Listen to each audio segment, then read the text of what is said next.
Reflet d'un monde particulièrement en bordel. Juste une goutte de plus pour que déborde le vase ou le cocktail. Lorsqu'il suffit d'une goutte de plus parfois pour que tout change.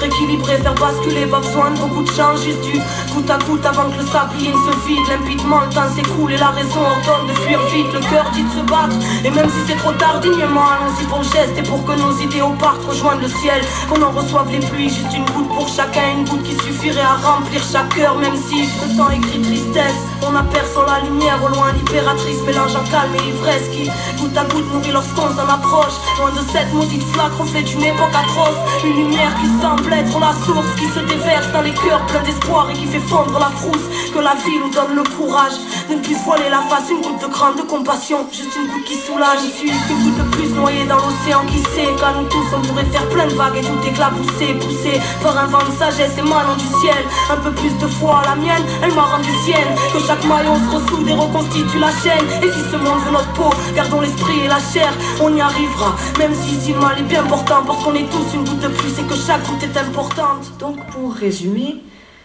la rhétorique donne à son utilisateur le pouvoir de faire croire sans connaître, de prodiguer des conseils sur différents sujets, tant qu'il y a une forme de justice ou d'injustice. C'est comme ça que vous voyez cet art ? Oui, c'est comme ça que je le définirais. Vous avez une autre définition ? Personnellement, je ne prétendrai pas que c'est un art. Je dirais plutôt que c'est un savoir-faire. Tout comme la cuisine ou la musculation. Mais la rhétorique n'a rien à voir avec la cuisine ou la musculation. Je pense pourtant que si. Ces pratiques ne savent pas ce qui est mieux, mais ce qui fait le plus plaisir. Elles flattent, elles rassurent, elles poussent à la consommation. La rhétorique le fait en prétendant savoir ce qui est mieux pour l'esprit.